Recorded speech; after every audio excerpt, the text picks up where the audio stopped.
In 2022 AD-184 NT, Ashizawa Kazuko made a startling discovery. It was indeed possible to travel faster than the speed of light with finite energy. Kazuko had successfully established the principle of the tunnel jump. Skepticism was rife, but repeated experiments showed that the previously unknown student was indeed correct. Very soon, two huge jump gates were built, one sent to Mars and the other to Proxima Centauri in humankind's first attempt at interstellar travel. In 2041, contact with a ship carrying the Proxima Gate was lost, but after a year of frantic research, the Sol Gate once again found a connection. Scientists were stunned to discover that it had not connected with the Proxima Gate, but an unknown gate in a distant region of the Milky Way. Utterly by chance, humankind had stumbled across an entire network of jump gates of unknown origin. It was an invitation that could not be turned down.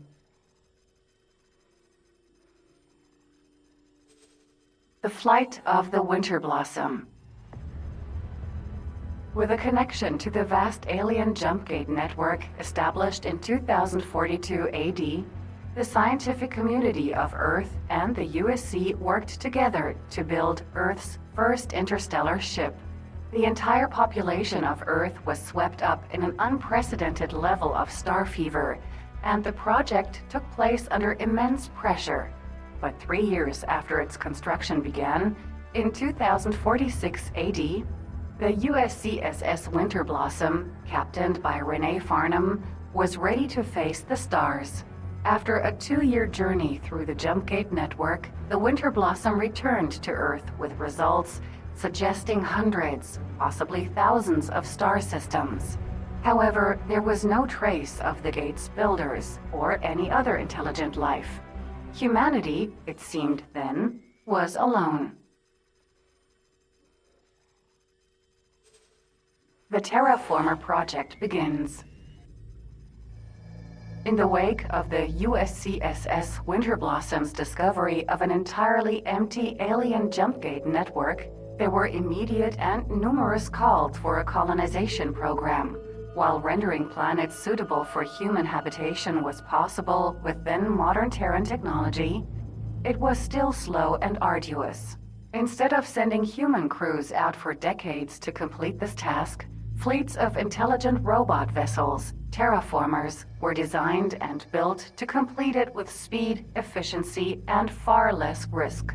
Over the course of 30 years from 2066 AD, the first, second, and third terraformer fleets were sent out into the network to terraform a dozen planets inside their stars' biospheres.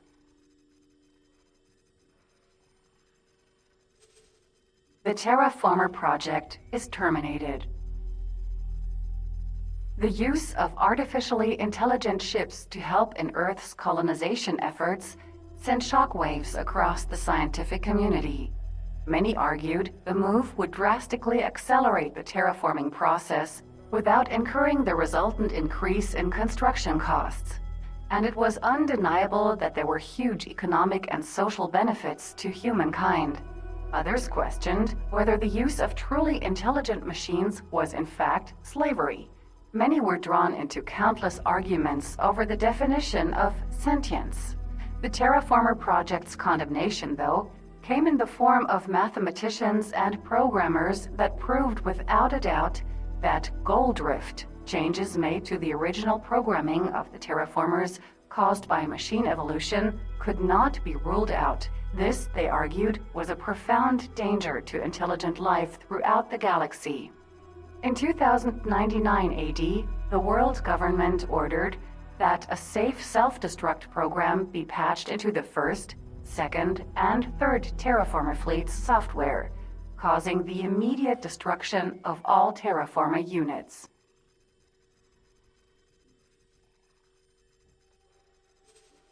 The Terraformer Conflict.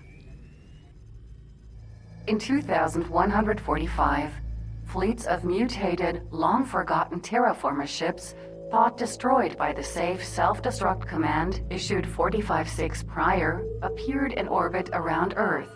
Their terraforming tools turned into weapons of war, as billions died in the ensuing firefight around Sol. The USC was caught unprepared, with few ships and minimal crews on each. The war put all previous conflicts to shade.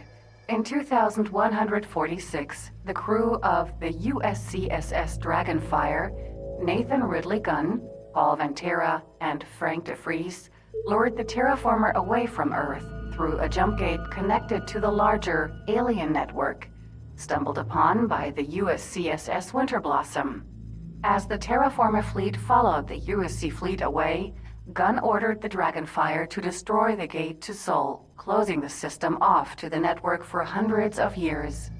Earth was saved, but across the network, the terraformer war raged on. Many Terran colonies were razed before the ever-dwindling USC fleet could bring the machines to book.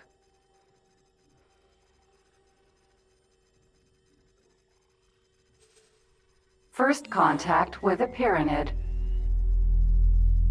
In the wake of the Terraformer Conflict that had seen the Argon separated from their Terran roots, paranoia was so rife among them that peaceful negotiation between them and the first alien species they encountered was difficult to induce. First identified by the Argon as xenomorphs, then as Xenon, before the word was irrevocably connected with the descendants of the Terraformer fleet, tentative diplomatic talks with the Paranid began in 130 NT, after years of small skirmishes, wherein both races had refused to identify themselves.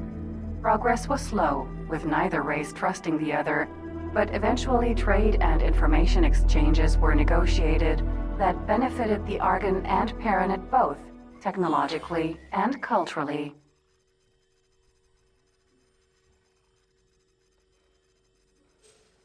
Foundation of the Federation.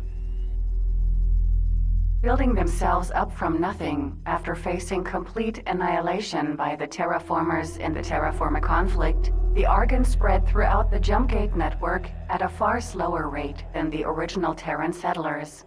During this time, there were of course many disagreements over the direction of the Argon people, leading to the secession of both the Hatikva Free League and Free State of Solara from Argon Prime leadership. Despite their differences, however, they were able to join in an alliance, and in 241 NT, the Covenant creating the Argon Federation, with Argon Prime at its capital, was signed.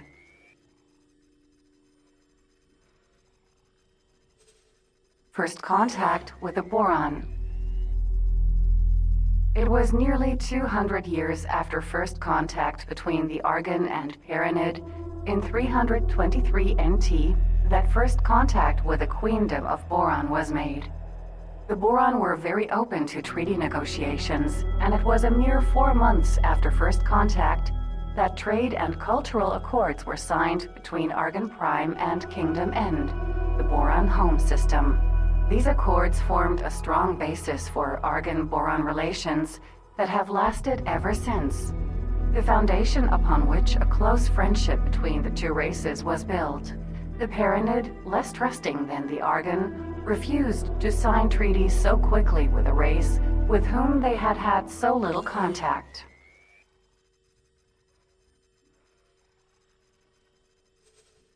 The Boron Campaign.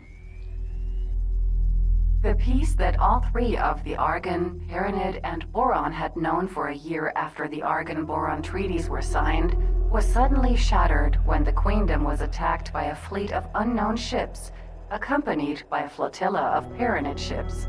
The Boron were only able to survive the conflict with the help of the Argon, who were furious with the Paranid because of their sudden aggression. The Split, to whom the ships of unknown design had belonged, quickly made themselves known as an aggressive and war-hungry people who wished to challenge themselves against all, and for a number of years, small skirmishes with the Split were known to occur both in Boron and Argon space.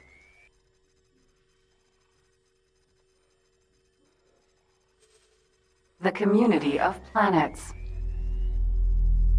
In an effort to avoid further violence between the Argon, Boron, Paranid, and Split, the Community of Planets was founded in 328 NT. pledging to work together in all things and against all threats in unity. Attempts were at first unsuccessful, with only the Argon and the Boron joining the community in a so-named Guild of Founders. The Paranid and Split, respective relations with the Argon and Boron still in ruin, refused to join, instead making their own alliance.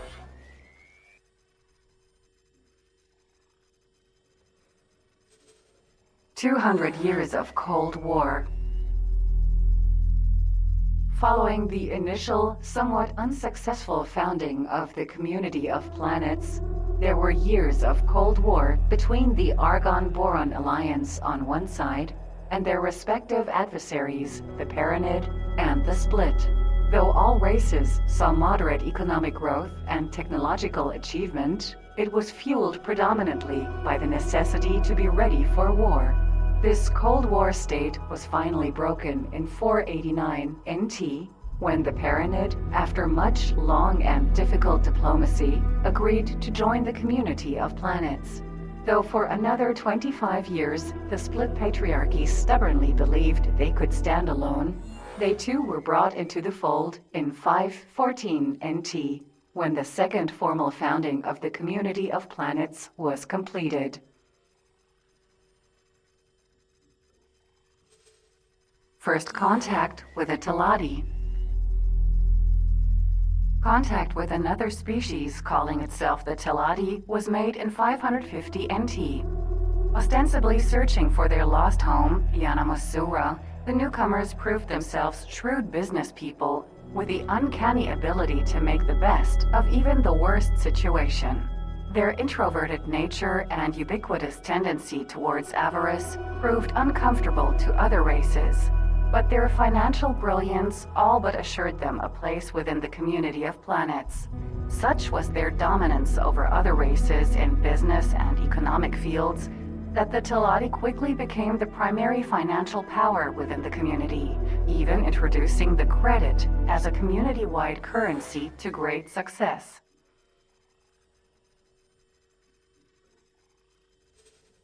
Evolution of the Xenon. It is unknown how many terraformers ignored or survived the safe self-destruct order issued by the USC in 2099 AD, though it is suspected that most that did were part of the Second Fleet that was furthest away when the order was given. Over the years since, the word xenomorph, and then xenon, has been intrinsically connected to the self-controlled and seemingly intelligent machines that have plagued not just the Argon, but all members of the Community of Planets. If, as rumored, they are the descendants of these Second Fleet terraformers, then any hint of their objective to create beautiful Earth-like world is gone, replaced by an almost obsessive vendetta to annihilate all sentient biological life. Arrival of USCX and Kyle Brennan. No one would have imagined that at the peak of Xenon activity in the Community of Planet, in 742 NT, a ship from Earth would arrive in Seaswell, a star system controlled by the Teladi Company, using a functioning jump drive. Though there was much ado about the Terran pilot and his extraordinary ship, Kyle William Brennan quickly proved his mettle by volunteering to aid in the second Xenon conflict, using the Terran technology equipped on the USCX, which far outstripped anything available in the Community of Planets, to cripple the Xenon central supply and power facilities. For this feat, Brennan was named the hero of the Xenon conflict.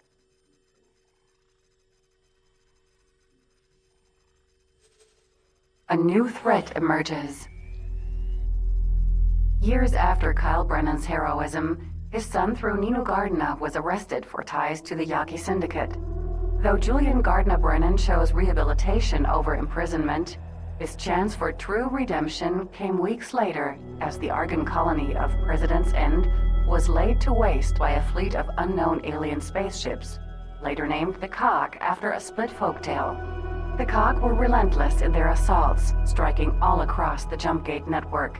The offensive could only be stopped by Julian and his close friends, Sayako and Brett Serra, who chased the COG to Omicron Lyrae, where they were using Julian's father to unwillingly control an M0-class battleship.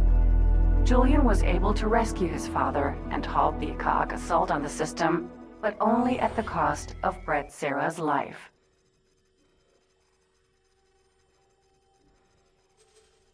The President's End Massacre. The Argon colony of President's End had no military ships and a minimal security force when unknown alien ships jumped into the system with the use of fully functional jump drives. There was barely time to breathe before these same ships opened fire on station and ship alike, tearing the small colony apart in under an hour and jumping away before the nearest federal fleet could respond. The split would go on to name this new threat the Ka'ak, after a folktale told to scare children. The community of planets would fight a bitter fight against them for a number of years. This onslaught left ships and stations to rust where they had been annihilated by the deadly Ka'ak Kion beam weapons.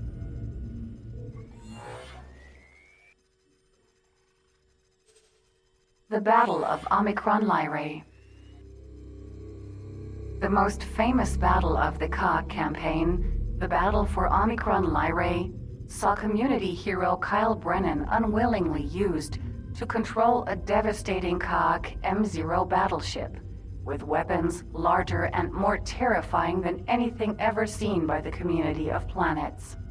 Only the intervention of Julian Brennan, Sayako, and Brett Serra, all named heroes of the community of planets for their efforts, stopped the M0 from destroying the heavily colonized planet of Omicron Lyrae, rescuing Kyle from the clutches of the COG. While Julian and Saya went on to play important roles in the finding of Earth and the Terran Conflict respectively, Brett was killed in the attempt to rescue Kyle and save the system. The race to find Earth. After the Battle of Omicron Lyrae, Kyle Brennan's desperate search for Earth became a staple of public opinion for many months. There were even those who believed his story and followed in his footsteps. These few included Ion, a goner, who asked Julian Brennan for his assistance in claiming COG technology to build a new jump gate to Earth. With the task completed, Kyle, still with an active connection to the COG hive, accidentally led the COG directly to the gate, and then to Earth itself.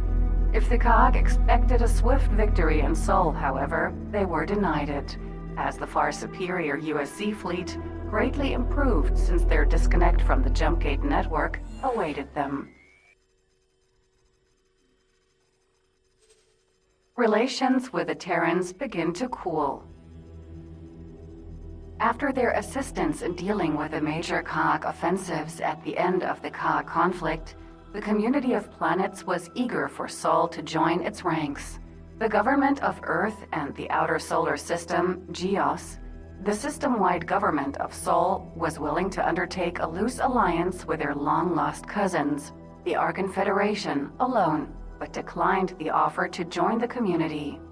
Other races were hurt by what they saw as a slight against them, and relations slowly began to cool off. But the Jump Gate network once again knew peace for a short while. Operation Final Fury.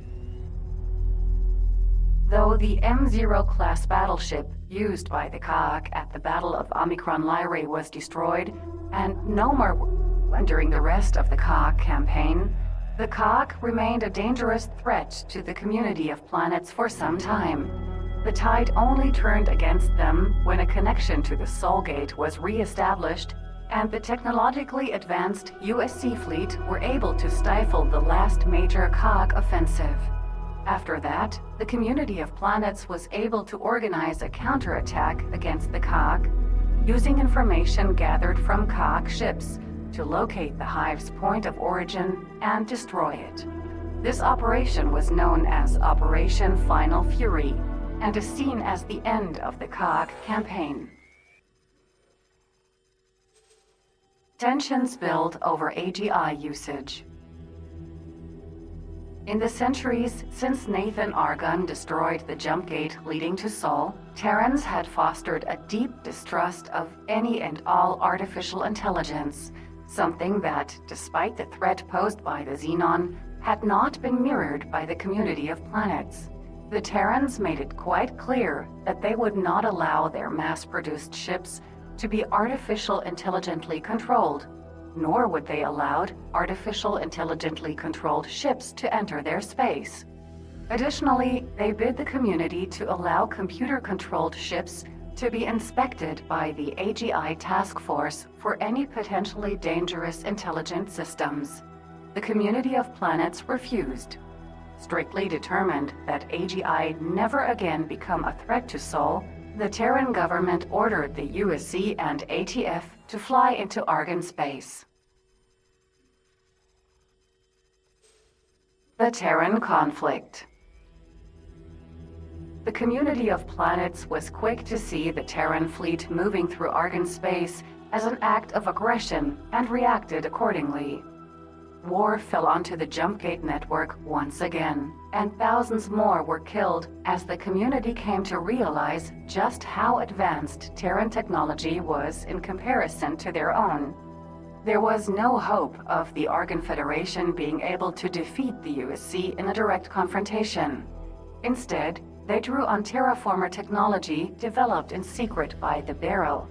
New CPU ships and assembler drones were built, with new jump gates also built to maintain supply lines. The destruction of the Torus Aeternal. Saya Ko, serving for some time as an Argon Secret Service agent on Earth, feared greatly that the Terran conflict would lead to the defeat of her beloved Argon Prime. In the absence of sound alternatives, she was forced to take extreme measures. She and Sherman Hyatu, an Argon double agent stationed in the Sol system, devised a plan to destroy Earth's last line of defense, the Torus Aeternal, coordinating with the Federal and Beryl fleets to strike the planet as soon as the space station had been removed. In 778 NT, they put their plan into action. They initiated an emergency procedure known as segment separation. Torus Aeternal would separate into its constituent 420 segments that drifted into a higher orbit, hereby irrevocably destroying the Torus. Although the number of casualties was low because the segments sealed themselves to act as lifeboats, some individuals in the connecting elements were killed, among them Sayako and Sherman Hyatu. Neither body was ever found. Warp Instability. In -24 NT, at the end of the Terraformer Conflict, connections between all jump gates were unexpectedly severed, and then, just as surprisingly, re-established. The now stranded Terrans, who would eventually become the Argon, were the first to realize that the network now had a different configuration from before. Later, during the Terran conflict, the jump gates once again began to destabilize. Unstable jump gates began flickering, first sporadically and then on an almost daily basis, before shutting down completely once again in 798 NT. Theorists suggest that these shutdowns align with extreme rises in the aggression of the Xenon or other artificial intelligence threats. They question whether it may be an attempt to slow the destruction of intelligent biological life. The jump gate shutdown. After 20 years of instability, during which time more and more systems disconnected, the jump gate network shut down completely in 798 NT. As every remaining active gate deactivated, the universe was thrown into chaos. Scores of star systems that depended on resources coming in from other territories were thrown into anarchy and war as, in their panic, people fought for their survival. Diplomatic relationships and alliances that had stood the test of time were destroyed altogether. The fate of many star systems and many people is yet to be uncovered. After 284 years, the community of planets ceased to exist.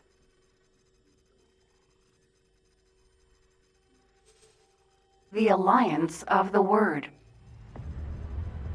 In 801 NT, messenger drones from Sacred Relic appeared in Argon Prime and Kingdom End, bringing word from the Paranid that they were attempting to find out the reason for the shutdown and trying to send any aid they could. These Paranid called themselves the Alliance of the Word, offering some kind of communication between star systems. The Alliance of the Word still operates in Sacred Relic to this day, sending automated scouts to systems still trapped outside the newly connected Jumpgate network, in the hope that they may find out who has survived the dark times and send aid to them if necessary.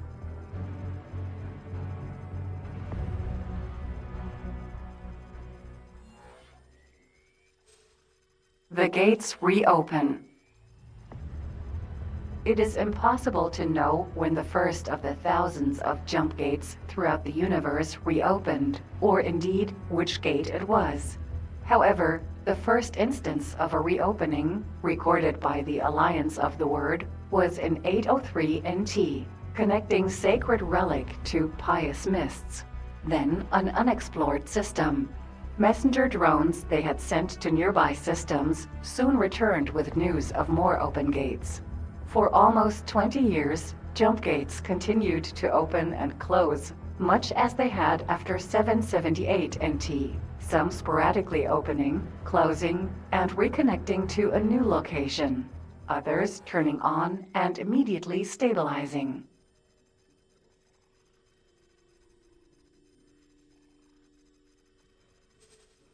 The gate network stabilizes. In the 20 years after first reports of reopened jump gates arrived in Sacred Relic, the Alliance of the Word continued to study jump gates and as many unstable warp anomalies as they could for any pattern or reasoning behind the instability of the system. Though they were unable to garner much, they were able to find a noticeable pattern. As time passed, more and more gates were not only remaining open, but also stable. By 820 NT, they had gathered enough data to be able to confirm publicly that the new jump gate network was completely safe to traverse.